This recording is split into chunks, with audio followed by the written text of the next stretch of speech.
It's the Second World War, and all the men have gone off to war, including the professional baseball players.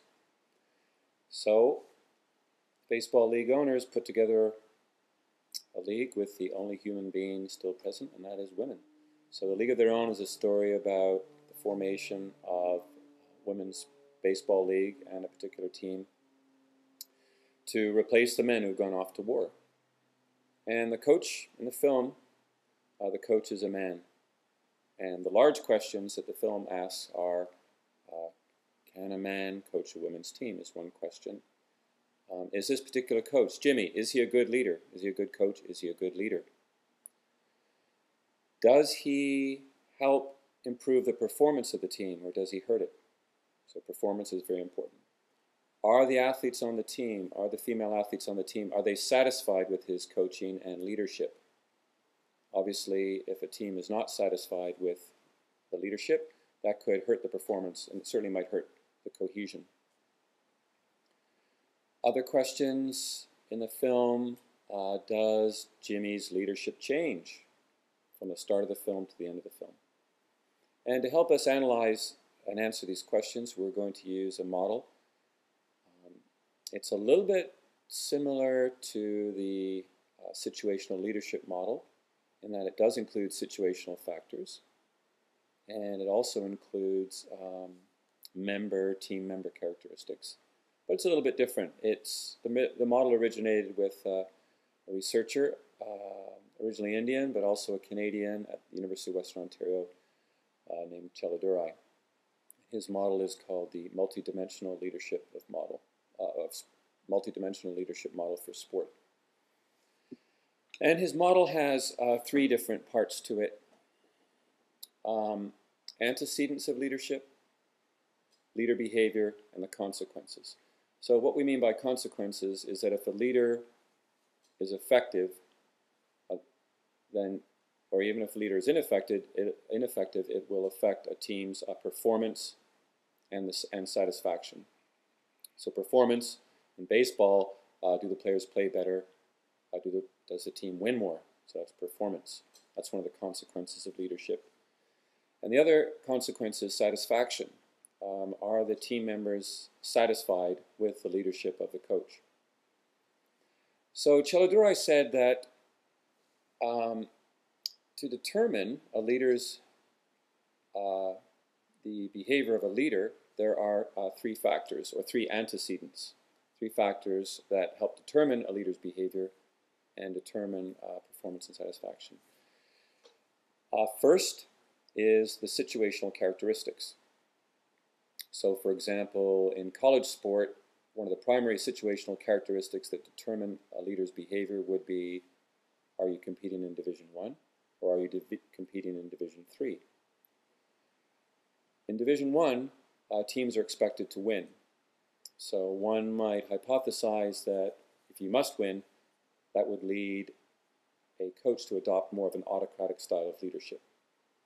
In Division 3, athletics go hand in hand with academics, and it's more of an educational mission.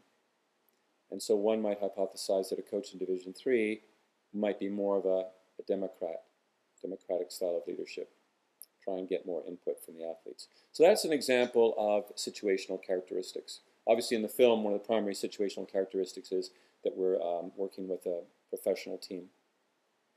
And we also have member characteristics that affect the style of leadership adopted. A member characteristic, gender, is obviously the most important one in this film, but age of the athletes, young versus old, experience, ability level, these are all examples of member characteristics. So one might think with older athletes, more experienced, you could adopt more of a democratic style. And with younger, less experienced athletes, one might have to adopt more of an autocratic style. And then finally, the actual personality of the leader, the characteristics of the leader, also affect the style of leadership chosen. So is the leader younger, older, more conservative, more democratic, high drive, low drive, naturally more autocratic, naturally more democratic? These all affect leader behavior. Now, the second part of Cheladurai's model, he hypothesized that there are three different types of leader behavior. Required behavior, the leader behavior required by the situation.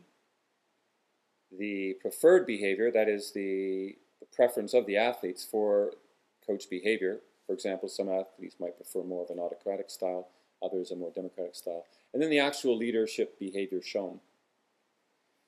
And to help measure this leader behavior, Cheladurai and some of his colleagues came up with a questionnaire on leadership in sport. And to help measure leader behavior, he came up with 5 different categories. And those categories are training and instruction, social support behavior, positive feedback behavior, democratic behavior, and autocratic behavior. 3 of these we've run into before. Democratic behavior, behavior of the coach, which allows greater participation by the athletes in decisions pertaining to group goals. So this is very similar to the democratic style of leadership we saw with the situational leadership model. Then we have autocratic behavior, behavior of the coach, which involves independence and decision-making and which stresses personal authority, so being a dictator, dictatorial behavior. This is the other category. Then social support behavior. And if you remember, this is one of the dimensions in situational leadership. Behavior of the coach characterized by a concern for individual athletes, for their welfare, for positive group atmosphere, and for warm interpersonal relations with members. The 4th is very similar to social support behavior. It's positive feedback behavior. Behavior of the coach, which includes providing reinforcements for an athlete by recognizing and rewarding good performance. So not exactly the same, but similar.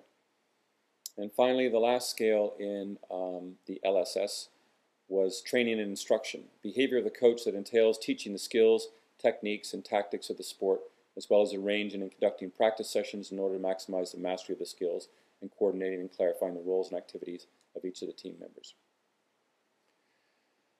So, to sum up, Cheladurai's model said we have 3 antecedents which help determine leadership behavior: situational characteristics, member characteristics,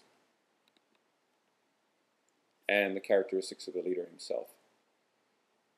These 3 factors determine the behavior required by the leader, the leader behavior preferred by the athletes, and the actual behavior exhibited by the coach.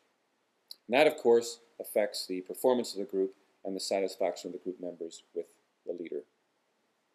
So some of the things we're going to do with our analysis: we're going to complete the leadership questionnaire for Jimmy at the start, near the start of the film, and at the end to see what exactly were the differences in his changes in his leadership style. We're also going to find examples of where his actual behavior was very different from the behavior preferred by the athletes. So we'll find some scenes where they're clearly displeased with the style of leadership that he exhibits. We're also going to see if we can find any examples of required behavior.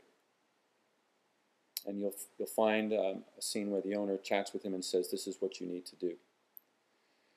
And the big hypothesis of Cheladurai is that when the behavior preferred by the athletes and the behavior required by the situation match the actual leader behavior, then that is when performance and satisfaction will be optimized. So we're going to look for an example of that if we can. Finally, you're going to read a research article, very good study done on Australian athletes, 3 different groups of athletes. And we're also going to look and see how the results they filled out, they had the athletes fill out the leadership questionnaire.